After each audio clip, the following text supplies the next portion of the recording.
Hello, everyone. I'll give you a second to get connected to sound. Hello, and welcome to the Brooklyn Rail's 1307th New Social Environment. I'm Magley, a programs associate here at the Rail, and I have the pleasure and privilege of being your MC today for a conversation featuring Alex da Corte and Ajay Kurian. And now I'll introduce today's guest and host. Alex da Corte is an artist concerned with the way that experience is mediated through memory and material culture, the invisible skins that separate internal and external existence, art's history and its place, and the durability of poetry of popular forms. He makes paintings, sculpture, installations, films, and writing. He has been the subject of several international large-scale survey exhibitions, and in 2026, with the Whitney Museum's Meg Onli, he is co-curating the first Roy Lichtenstein retrospective in New York in more than 30 years. And our host today, Ajay Kurian, is an artist, educator, and writer. Kurian employs a fluid multimedia vocabulary which aims to articulate the social and environmental conditions that govern both our worldly and transcendental face. His work often tries to bridge the gap between the local and the cosmic. He's the founder of Nukrits, a global platform for virtual studio mentorship for artists of all backgrounds and experience. And Kurian lives in Brooklyn, New York. And with that, I will hand it over to Ajay to get us started. All right. Um, Thanks, Magley, for the introduction. Thanks to the Real for hosting this conversation. And of course, thanks to Alex for being here today. Um, Thanks to everybody for coming out too. I mean, like, I know this is not a physical thing, but nice to see so many people here in the conversation. I'm going to jump straight into Alex's recent performance at the Metropolitan Museum that was called The Glass Age, where he dressed up as Marcel Duchamp. Dressed up doesn't seem like the right way to put it, though, where he embodied and became Marcel Duchamp and delivered a performance that moved me and our mutual friend Kim to tears. It was a really beautiful evening, one that I don't think I was prepared for, and it's going to stay with me for a long time. I think before I ask a question, I want to run through all the other people that you have been, Alex. And this may be an incomplete list, but Marcel Duchamp, Rose Lavie, Frankenstein, Bugs Bunny, Daffy Duck, Andy Warhol, Mr. Rogers, Pink Panther, Popeye, Eminem, Paul Tech, Alan Caprow, The Devil, The Statue of Liberty, Jim Henson, and Kermit. I think that's right. I think that's about right. There might be a few missing, but that's a good amount. Can you tell me one, like, what came first, your meditation on the glass age or and how you were thinking about transparency and illusion, or really was it thinking about Marcel being the interlocutor? That's a great question. Thanks, Magley and the Rail and Ajay for being here and everybody who's here. I was thinking about Glass, and this has been the performance that happened on Thursday was born out of so many years of writing and thinking about Glass and a series of sort of slideshows and lectures I did around the country in relationship to Glass. And I would go to these universities and speak about Glass and our relationship to the material of it, of course, in our phones and in screens. And when I was asked by the Met, by the curator Stephanie D'Alessandro, who had curated the Man Ray exhibition, to think through Man Ray and Man Ray's rayographs, uh, and a kind of mode of making that was really about capturing the essence of a thing or kind of an invisible sort of off gas in a sort of two dimension. I began I sort of returned to Glass and the power of the photograph, and of course Marcel's relationship with Man Ray and his relationship with Glass and modes of looking. And so it was sort of it folded in on itself and then became, you know, the performance became a different extension of the lecture because, of course, I began to collaborate with Emily Wells, who, made a whole hour-long piece of music to go with this kind of long-form poem and slides. The poem, it's consistently punctuated by images, and sort of the rhythm of images and words go together, and then the music sort of comes in. It's all really beautifully choreographed. Um, a lot of it, I think the most moving part of it for me was when Marcel is kind of pontificating about how much he misunderstands. And it's kind of this litany of things that he misunderstands. And uh, I misunderstand a kiss, I misunderstand emotion, I misunderstand, and so on and so forth. And then you'll see sort of images behind, like Brancusi's kiss and all these other images. And it felt like a way to ground what you do understand, or like through image and word, there was this place to ground, like as soon as you say I misunderstand the kiss, it's like, okay, well, I know these things about the kiss, so what are the things that I don't know, or what are the things that I do? Like it became this funny romance about how these things can be both understood and misunderstood. And when you think about being a mediator, what is that space of like what is that like fertile place of misunderstanding for you? Well, so the poem was born out of a riff on a Kenneth Koch poem, and I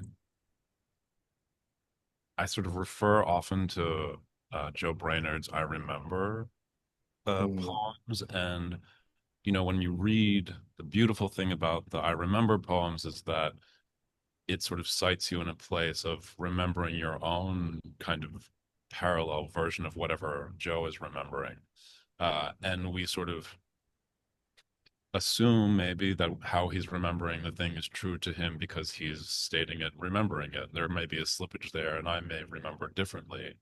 But to also say, I misunderstand proposes that there's a space for understanding and also a space for different kinds of understanding. And I think uh, extending the poem of misunderstandings to sort of show an image that maybe many people have a feeling about, concrete feelings about, and then propose there's a difference there or a slippage there. As per Marceau, it kind of embodies some of his thoughts about, I think, how things were, and kind of a play or a slippage of function that maybe everything innately is born with, or has a capacity to uh, um, exercise.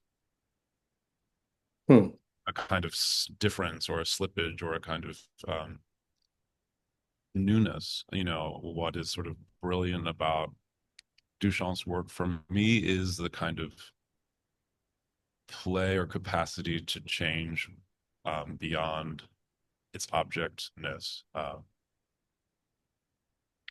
And This yeah, and I guess maybe photographs sometimes get locked into a certain kind of place, and art history too, and this sort of form of a slideshow of the kind of slideshow you might see in a university, but that is proposing new art histories or different histories is sort of where, and allowing for things like misunderstanding is kind of good thing because it then says, well, maybe we can understand more, we can learn more, we can ask more of the things we're looking at.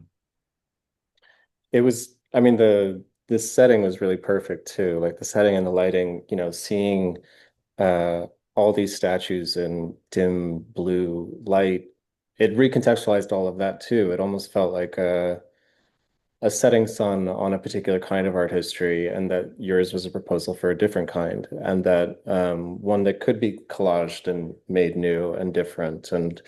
Um, and then I think either it was an interview, but your name itself is essentially an homage to collage, that da Corte is to give and cut. And like all of this was this kind of generous offering of cutting things together in a new way.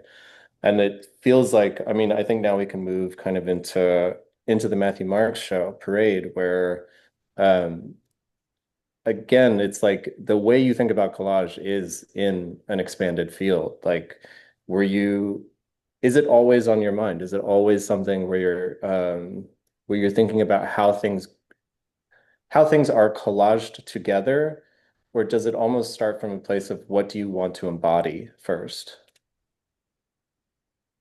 It's a great question. I find that I think I always go back to this thing about wherever you go, you are, and so you're sort of like going through the world and you carry things with you and things attach themselves to you and you attach yourself to other things, but there is a collection that occurs and a kind of and sometimes you abandon things and sometimes you move away from things you collect and you discard them along the path, maybe to return to them later or not.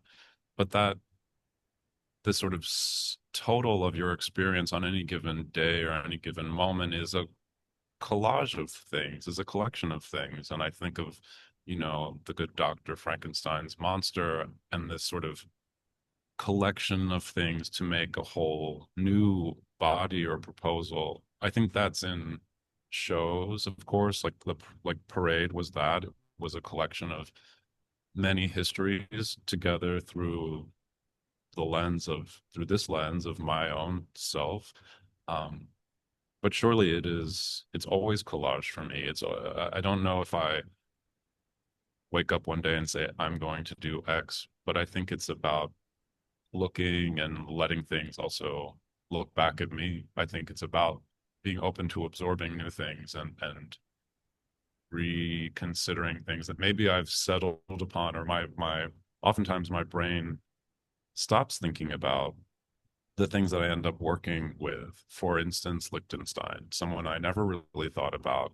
And I thought, why don't I think about him? Or why do I take this for granted? These things that seem to be set, and so much literature has been written about X, Y, or Z, be it Paul Tech's tomb or, Mr. Rogers or whoever it may be, that there's maybe more questions to ask, and I haven't asked them. And that's why my brain has kind of gone to a little bit of a quiet place around these particular bodies of work or people in history. For me, it's about electrifying that bit of my brain to say, what else can I learn from this? And not to take these things for granted, even though they are in the past.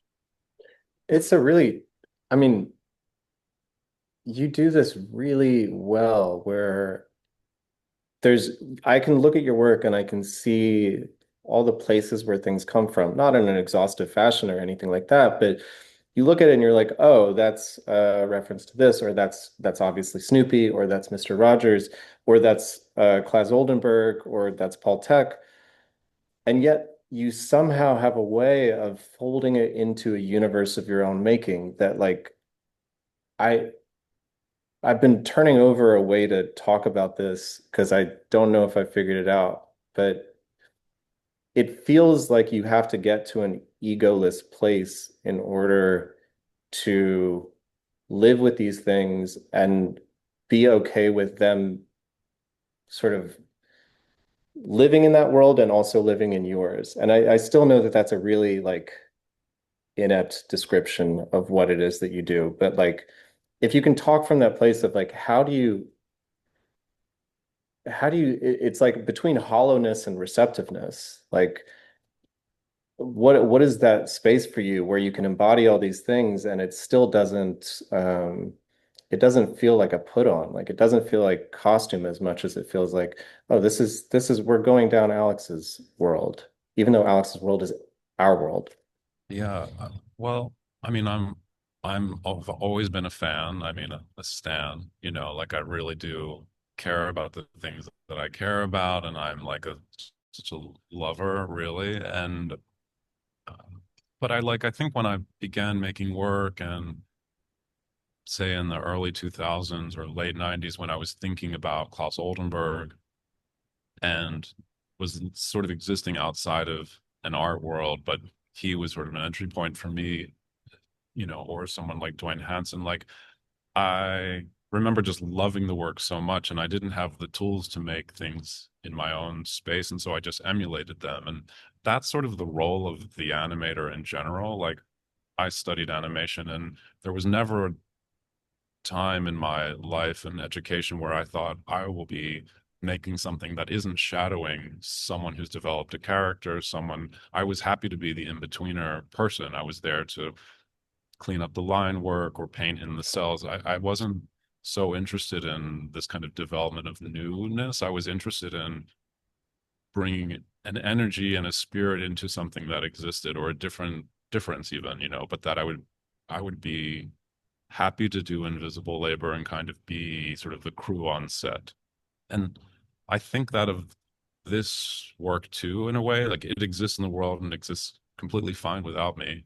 But the way, say, someone makes a mixtape or a playlist, like, and we do this all the time and we share them and we have our own relationships to music, there's a certain kind of joy in music and freedom in music that I think then somehow doesn't exist when we think about sculpture or maybe particular art histories. They get locked in kind of a sad way. They like go to their grave a bit. That we say that's that and this was this and there it goes. And I don't know, there's a certain kind of something for me that's exciting about being by the things that I love and being curious and finding new things about the things that I thought I knew, and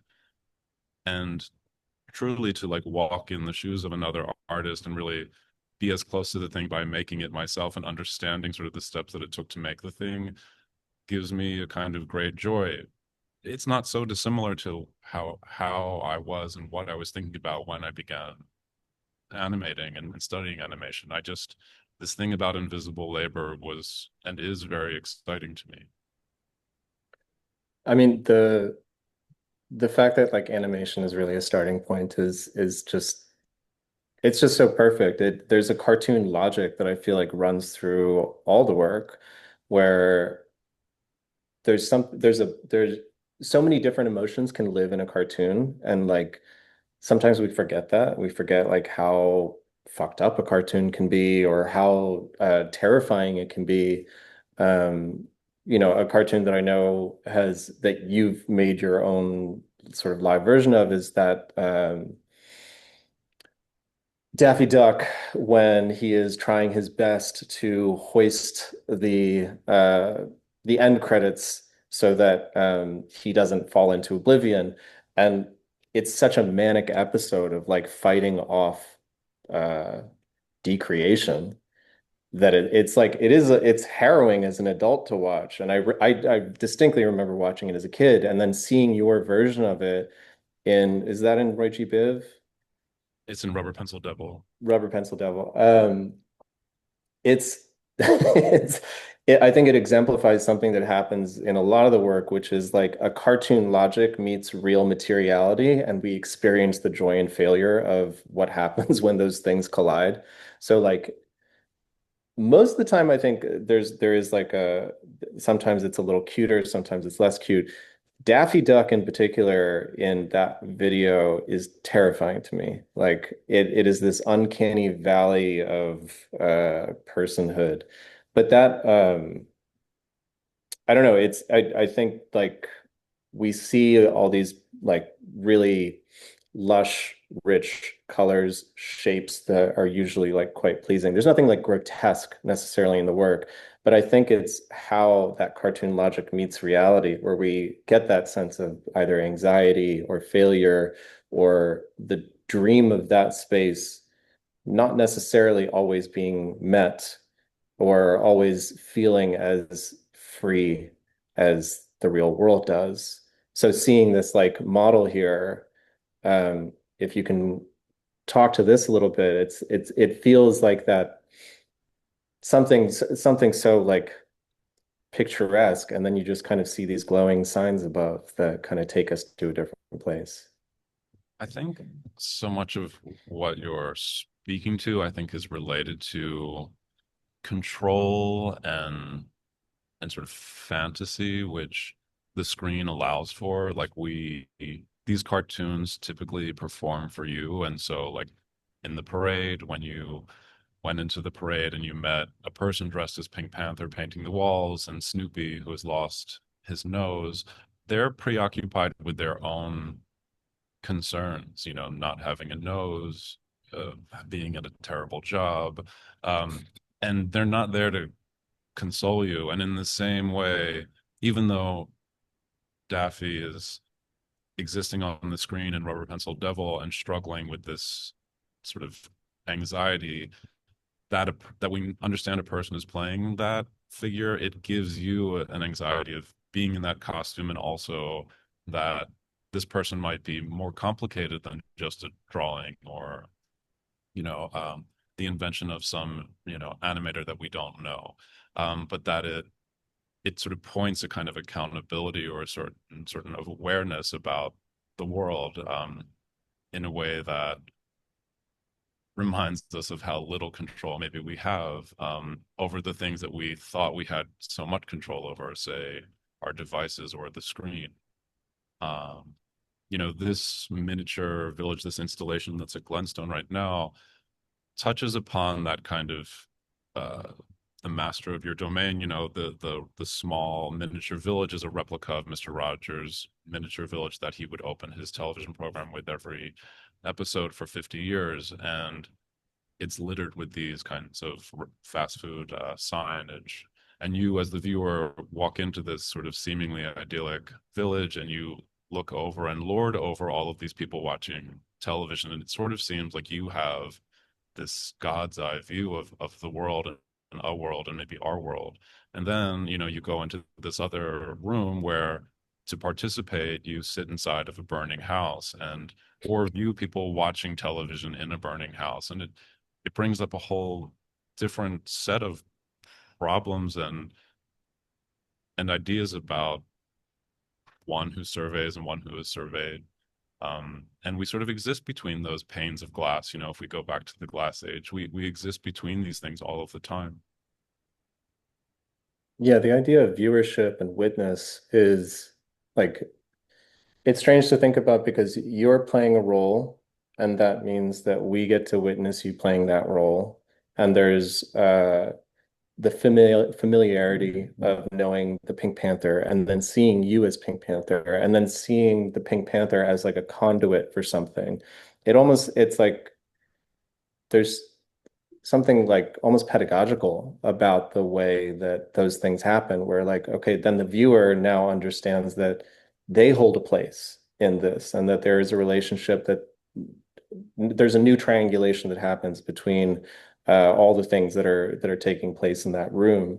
And it's all the things that you tend to recreate. It reminds me of like Gober's relationship to recreating common objects, like the meticulous craft it takes to make a bag of donuts or cat litter or particle board. Um, there's where it like in it it's so meticulous that it almost takes on this kind of there's a spiritual sense to it. It's as if there's something transcendent. And um I think there's That's kind of sorry.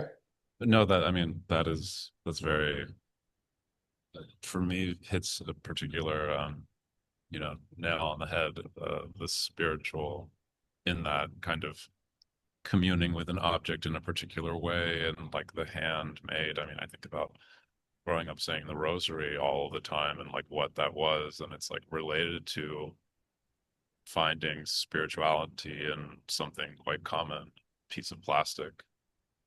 Exactly. Like it feels that where you took that is a more like egalitarian profundity, where um the it's almost like an American vernacular culture. And I don't want to fully limit it to something that's purely American, but there are a lot of tropes there. So I'm going to stick with it just as like a working project. But I only say it not to discount the kind of diasporic quality of like how you're thinking about all these things. But in any case, um, fast food culture, plastic, disposability, all of that, like the 20-foot long party sub, all of these things become a plausible entry point for the transcendent for you. And I just always, it's always like exciting, fun. It's an exciting, fun experience to see what thing you're going to spend time with and what will be the next vessel for you. And like to hear from you that it comes from a place of like not knowing and like wanting to ask more questions about that. It's interesting because it feels so like it really does feel like it's your domain. But when you start a project or like when you're thinking about a body of work, for instance, a burning house, like what are the realms of comfort and discomfort that start to bring that to life? So many things that we touched upon right there. Yeah, you can unpack it however you want. I was thinking about this. I was thinking about the American bit of things, and I remember like around 2010, 11, I started making this series of work based on Rimbaud's A Season in Hell, and I sort of made this character who I modeled after my father, who is Venezuelan and has a particular relationship to the States and being here. Um, and I always found after he had been here for, 40 some years at that point, that there were certain bits of culture, American kind of consumer culture that he was like curious about or sort of would witness in a way that was like, this is new to me. This is funny.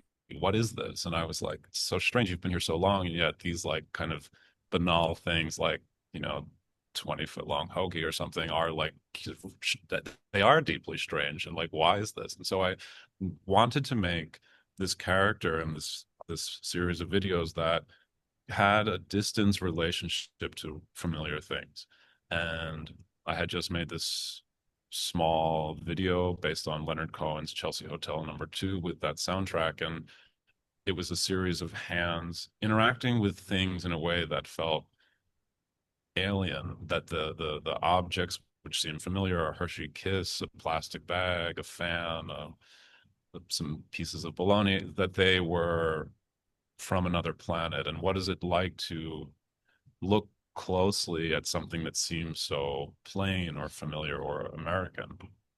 Um, and uh, this is all to say, I mean, you asked about the house, like there is that kind of, saying about a frog not knowing, when they're in sort of boiling water or something, like, and just sort of only understanding things in relationship to a certain kind of relativity. And I'm curious about that. Of course, there's David Wojnarowicz's House on Fire, and there's all of those wonderful paintings by Lois Dodd of houses on fire. And I would sit with these and think about that. I'd think about my own body, on fire, my own body quite hot.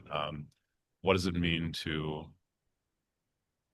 survey this kind of danger, participate in this kind of dangerous space? So much of it is about being on stage and also being in the audience for me, and going back and forth between these two kinds of curiosities.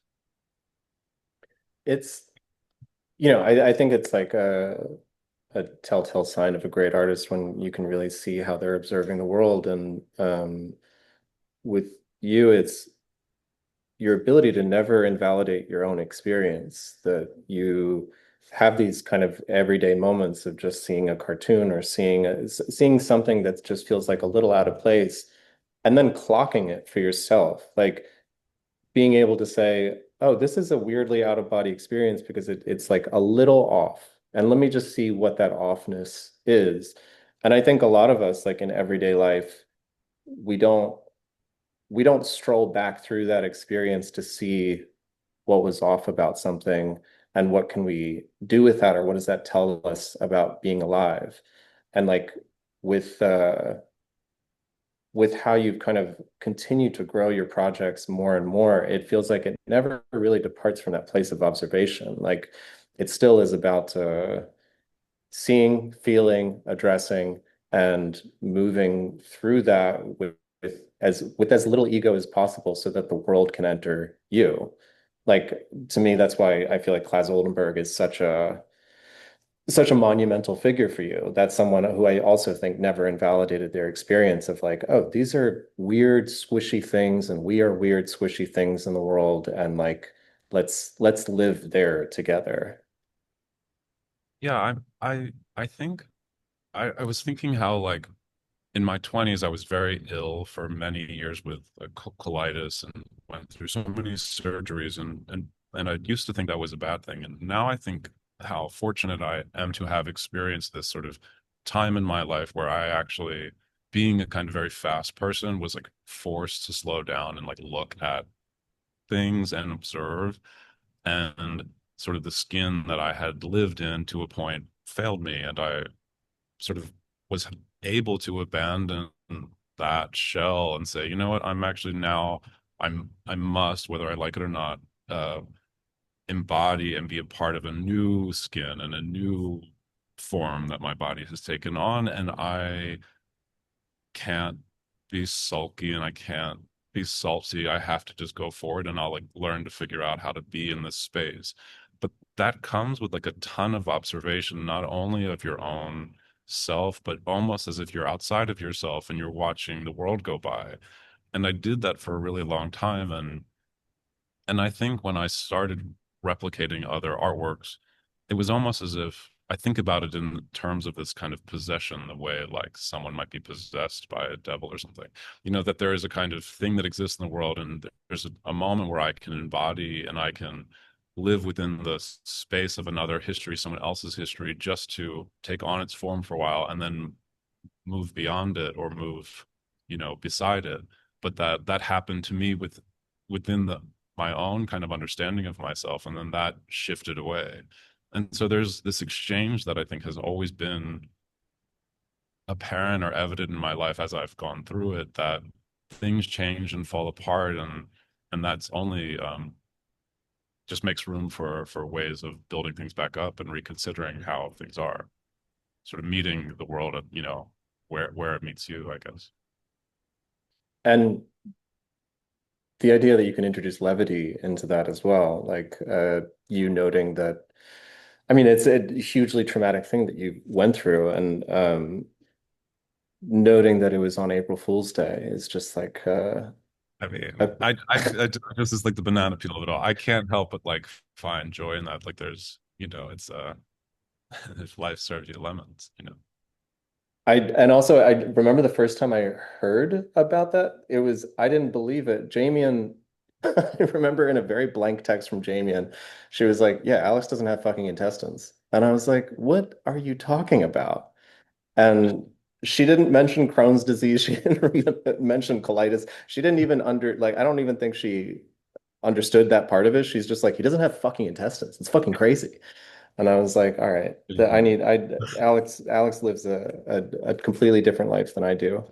Well, Um, then there's the thing about the shell and the body on fire, and there's the outward appearance, and everything sort of seems together, and then there's something else, and my interest in these kinds of skins and shells and that's sort of how images work, and that's how history works.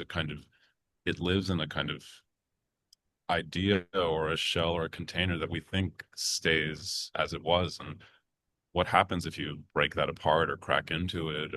I think that's where I'm wanting to kind of push at things and poke holes and say that that's a righteous thing, and things and change is righteous and good and necessary. this Well, we've been looking at for the last few slides those kind of black structures. This is walking into them, and I'm sure you can explain this better than I can, Alex. But there's Klaus Oldenburg's original, and then there's your version or your piece that's kind of an homage to that. Can you talk about how that all came together? Yeah, so Klaus, always collected things. Experiment. This is the inside of Klaus's mouse museum, one year of Klaus's mouse museum. And, he collected stuff that the world made and also things he made and failed studies for sculpture and ideas for sculptures that never existed through his life. And at one point in 1972, he constructed this full mouse museum and ray gun wing, which he would show at Documenta, and that housed all of these experiments. And when I was preparing for a survey show at the Louisiana Museum, and I guess around 2020, I was aware that the 50th anniversary of this work would be approaching, and had always been interested in this book and this mode of collecting, and what do you do with all this stuff you collect, and where does it go, and when do these things that you collect become your favorite, or when do they collect memory at all, and if you impart a kind of memory onto an object, can you share that? Does it matter to someone else? And at the time, I had never seen his work, and so in my collection of things, I began to build just one ear of the mouse museum. So I cut off one of the ears, and because I didn't think it was correct to make the whole mouse, I didn't feel worthy at all, and I thought maybe just one ear is enough, and I'll take that bit of the ear and sort of put it into the world. And so what you see here is the things I've collected and made, failed sculptures and proposals and costumes and props and things. And then luckily enough was able to finally show this work beside Klaus's work. And it was also on that occasion that I saw the work for the very first time. And it was quite curious to see just some of the kind of formal similarities and differences in terms of things that were made in the 50s and 60s and 70s, and then the things that were made for me in all of those years and, to, current times. There are a lot of artists that I think we know you have an affinity to, or we would think that you have an affinity to. I'm curious, are there any artists or creative figures that you have been deeply inspired by that would be kind of shocking to somebody on the outside? Um, I don't know if it's shocking, but I mean, I always think of like Ree Morton, for instance, who's a fantastic sculptor and writer. Mhm. I think of Polly Affelbaum all of the time, who was so Oh yeah. engaged and is engaged with material and the floor, and joy, and humor and just strangeness. Um, oh, I mean, I'm such a fan of so many artists. It would be too boring to say all of them. But I mean, yeah, I'm curious about just people who make things with their hands, Mhm. just stuff. Yeah, using your hands. I studied craft and was, really and still am interested in craft and making things like just by hand and this idea of touch. And so when I see that in a work, it jumps out at me. One of the first works I ever saw as a young person, in a gallery that really was curious to me was the Philadelphia Wireman, which, is a Mm. maker who was, there was a group of this anonymous artist's work in Philadelphia who was making things out of wire and bits of wood and cloth and strange things and tooling them together. And I was always taken by that work and this idea that you can, when are you making? Are you always making? And, if the day is rainy or the day is long, are you still making? And for me, that work, Philadelphia Wireman's work, is part of that conversation of someone who is making to make, not for anyone in particular, but just to make and to be curious. And so, This relationship to the handmade, it's like it feels almost antithetical to how much appropriation happens in the work and like how much you're pulling in from other places. And it's like a funny place to start. It's almost as if someone was like sampling a song and they decided to like replay, like get all the musicians together again and like make the song as opposed to just being like, yeah, let's just grab that and put it here. Is in remixing things and rebuilding things, like it does take me back to that kind of spiritual, almost like Eucharistic place where it's like it's a way to offer something and to like have it become more. But do you I, like when you see that in other people's work? I'm just curious, like, what is your relationship to your own work? But then how do you feel about that process of just like grabbing and sampling in general? I think it's about like wanting to know, like it's not an it's not enough to see the work. I want to know like how it was made. I was like someone who made, like many people, was interested in Legos and Domino Rally and Connects and like just how things were built. And going to like places like this. I don't know if this is even a thing, but Edmunds Scientific, just to like learn how things in the world existed, and having science experiments or magic tricks. Like I was interested in all of this, like just ways you could, use your hands, and also like optical kind of trickery, and these are things that I think are answers I pursue when remaking a thing, because I can look at so many photos of Dwayne Hanson's House Painter or Paul Tech's The Tomb, and still there's so many questions that are unknown until you start making the thing, because you wouldn't, who has the time? Like how did, Paul Tech affix a piece of plexiglass to the entryway of the tomb without any hardware? Well, you have to like screw the hardware in from the inside and then shimmy your way out from under the plexi and pull the ramp in. But you wouldn't know that unless you did it. Like there's certain things that get revealed as you make them, and that to me is so exciting.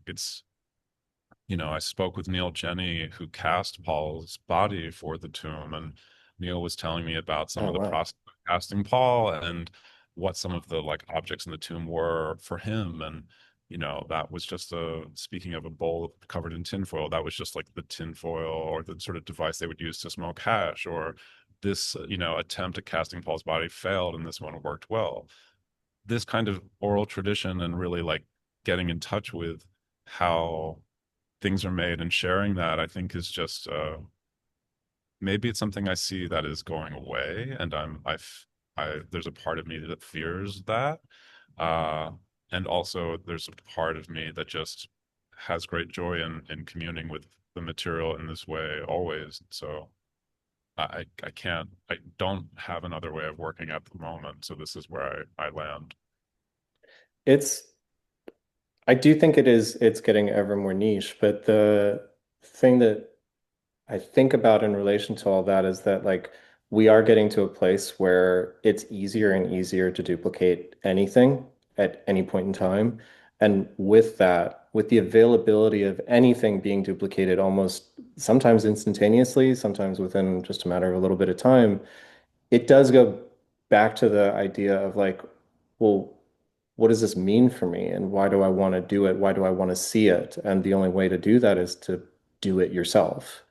And so, like in that remaking process, especially, with Paul Tech's tomb, when you walk into that room, what I thought was almost like felt like an ethical rule book of some kind was seeing that little plaque on the side of the wall that said how that was made and Yeah. stating every single like rudimentary step to make it.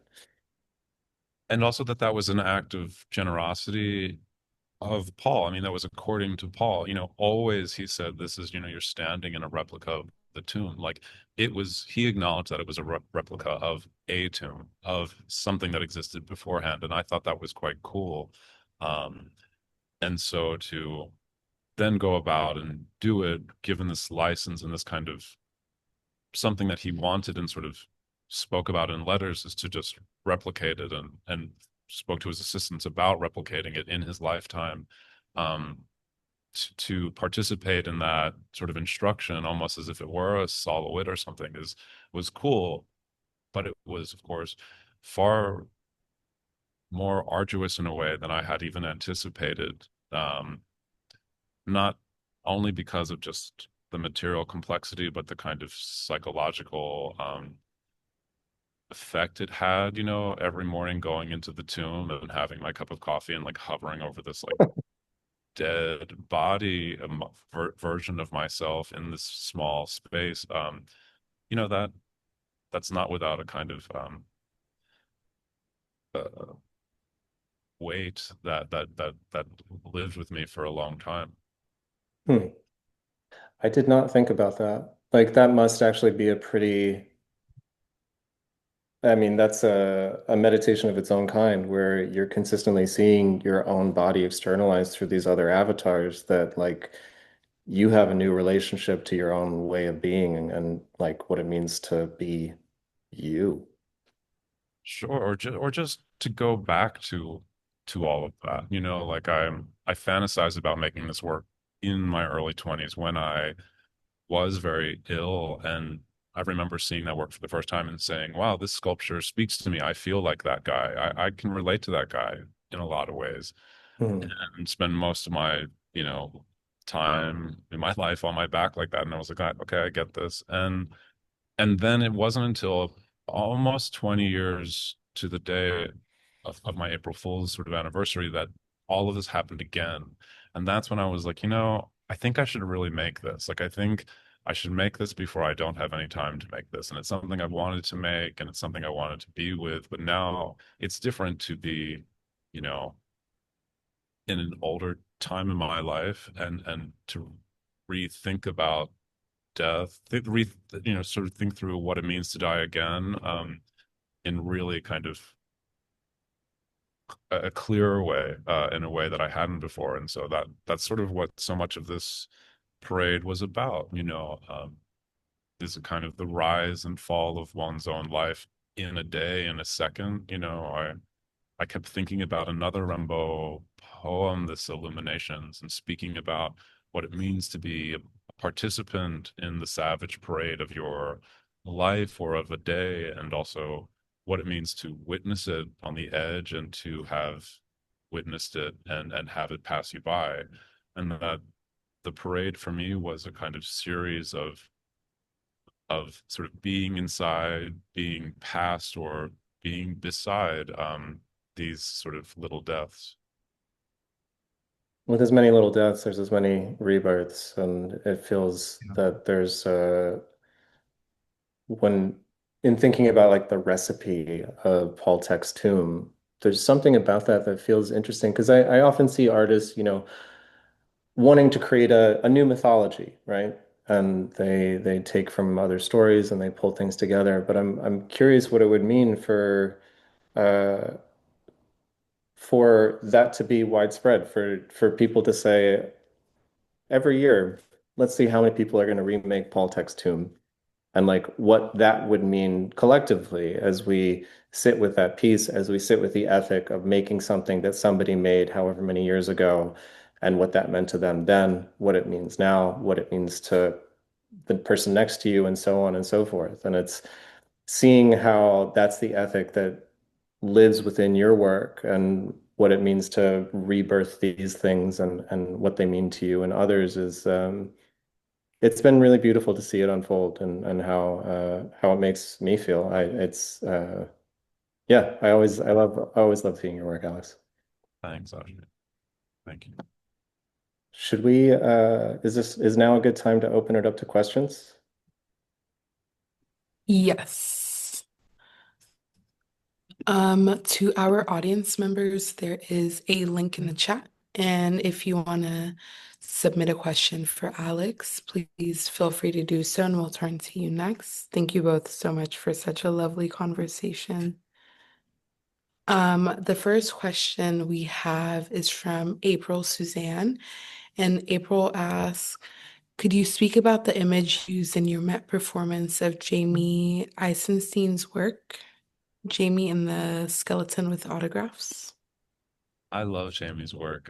And I spoke about this or I say in that moment, I'm speaking about this familiar. I'm trying to sort of establish that if the body is a home, um, and the kind of homunculus, the sort of your spirit inside of you is a tenant of the home, how do you kind of reconcile sort of the inner bit of you and the outward version of you, sort of the person you want to be versus the person that you think you are and the person maybe you really are. And in that moment of showing Jamie's work, I say, like I speak about the familiar walking beside me, and I thought it was sort of a sweet moment because it's Jamie and then this skeleton. Thank you for that answer, Alex. The next question is from Gladys. And Gladys, I see that you wanted to turn on, or you wanted to ask your question yourself. There we are. Hey, hi. So you already mentioned a bit about this in your talk, and I remember seeing your Mouse Museum Van Gogh's ear, and I imagine it as a cabinet of curiosity of the objects that you collected. And I'm curious how your personal collection, like the personal items that you collected, affects your understanding of consumer culture and also the work that you create. Thank you. Well, the things I find or the things so often people will give me gifts of objects that they see in the world and when I first started buying things in thrift stores, the things I was drawn to were things that I couldn't understand what the function was of them. They would be a piece of plastic and it was brightly colored, but it was maybe like it was a missing piece of something, and they would be machined in such a way that were so specific, and yet without its, the rest of its body, I was always confused like what it was. And I also found that in in the ways that these pieces of plastic would be machined and so specifically built, if I ever lost something that maybe seemed common, if I go to the, store under the L and buy a broom and I like the broom because it's purple with green bristles or something, if I lose this seemingly common, very cheap broom, if I lose it,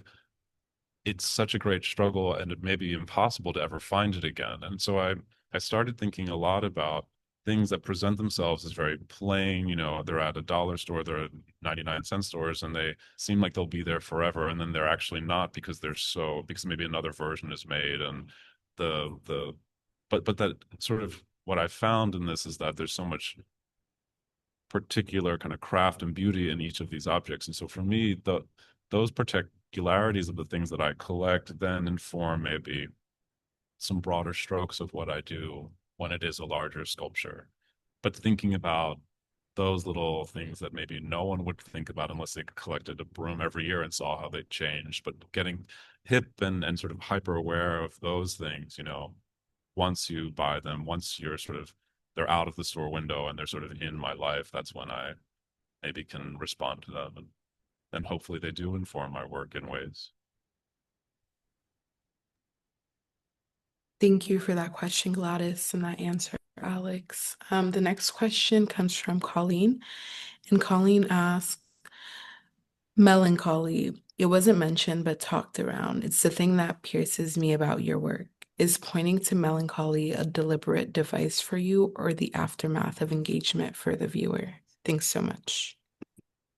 Thank you, Colleen. I feel like this is like a something that Jessica Rabbit would say, like I'm not melancholic, I'm just drawn that way. But I think that there's, joy and humor in the world, of course, and I'm from a family of comedians and jokesters. But there's also, great sorrow and the reality of the world too. And I think for me, I'm drawn to both, and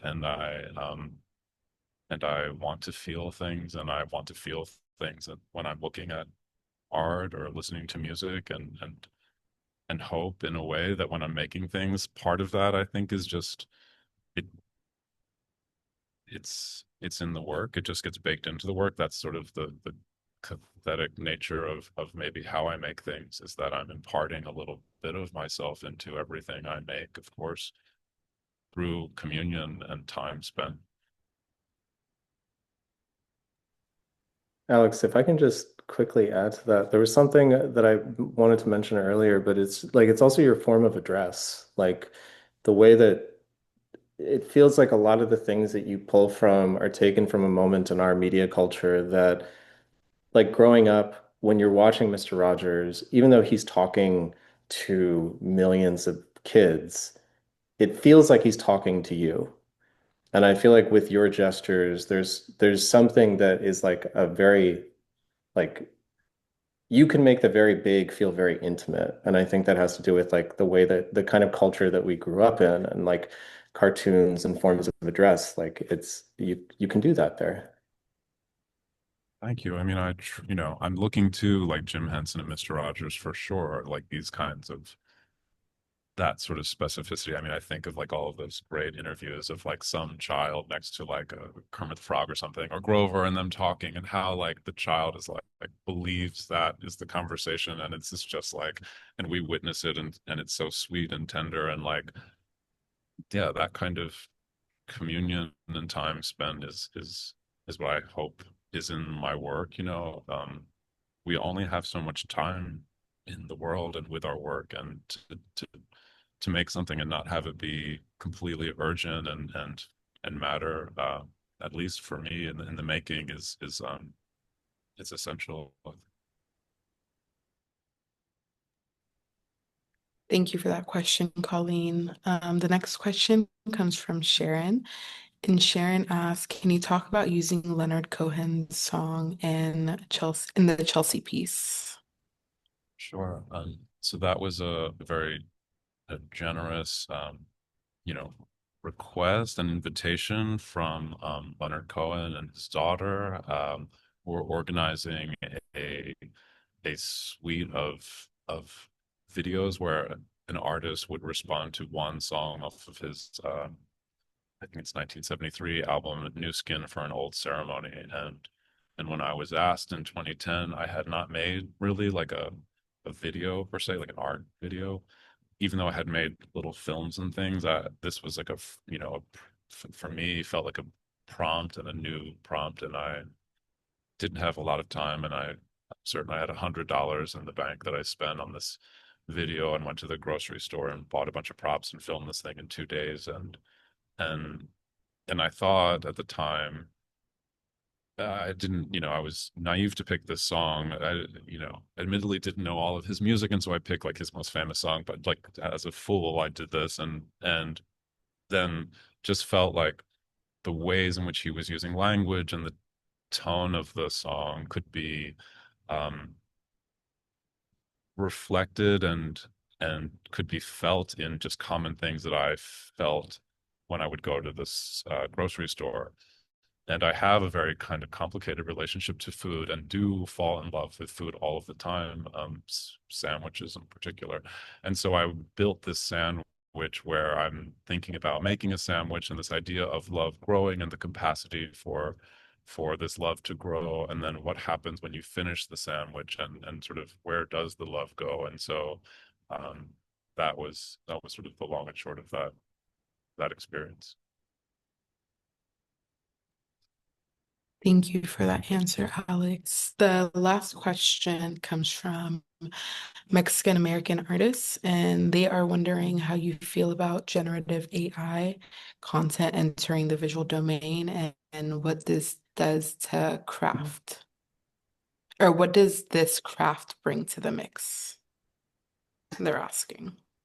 I mean, I'm certainly curious about it, and celebrate all forms of making things. I'm excited for the folks who will use this AI in ways that will make for new things. I think part of the challenge will be that so many people have access to it, and who's the one who can kind of hone it in the same way that one can make magic with yarn, or one is able to model in such particular ways with plaster or plastic, and it will be another tool, and how exciting.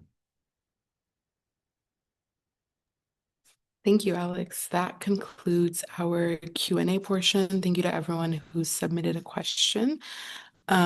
Before we close out, Alex has a reading for us, and I'll give you a chance to introduce it, Alex. So this is a short poem by a favorite of mine, the Venezuelan poet Miguel Vestrini. To walk on 42nd Street in New York City, or to blow on my fingers burning from chestnuts on the corner of the Via della Croce, or to be resplendent in the hustle of airports, what would be the difference? Of all skies, I live under the most common, the sky of the starving ones, planted above my head with no motion beyond night and day. Each day I tell myself, you have to settle for these places, to return to them, because there, sometime, you will have to die. But the seasons and the plants persist, the vulnerable rivers, the tempests of passing trains, the riddle of imprecise hours, the fireball that crosses the edge of the window, the exterminating angel dancing on the ceiling. Get out of my life, they say, as if life were that simple. Simple as that. The mirror turns soft under my fingers, begins to fill the house, grows from wall to wall, in the vertigo of my body, vertigo of meadows and soft light. Astonishment returns. Now I know. Only women with beautiful eyes do not age. Only men with the restless dreams sing when they rise. If I had known all this, you would not catch me alive. Thank you. Thank you so much, Alex. What a beautiful way to close us out. And thank you, Ajay. Thank you, William, from Alex's studio, for your support in preparing for today's event. We'd also like to thank Tiger Foundation for sponsoring our NSE and making these weekday conversations possible, and for their support of our growing archive, which you can view on the Rails YouTube channel. The Rail has been free and independent for 25 years. A donation directly supports our writers, production staff, and operations. Support our work through the link in the chat. And if you're free, join us tomorrow at 1 p.m. for a conversation with Eve L. Ewing, Andrea Faye Hart, Trina Reynolds Tyler, and Cole Swenson on the story of Build Coffee and Books, a community space based in the south side of Chicago. And as is Rail tradition, you can now all unmute and say hello and goodbye as you leave. Thank you all so much. Thanks. Thank Thank you so you. much. Thank you so much, Ajay and Thanks, Alex. guys. Thank you all so Thank much. you. Ajay, that was lovely. Gracias. Thank you. Gracias. Bye. Thank Bye. you. Thanks. Gracias. Thank you. Thank you, Alex and Ajay. Thank you. Thanks, Alex. Thanks, Ajay. Take care. Ajay, that was awesome. Bye.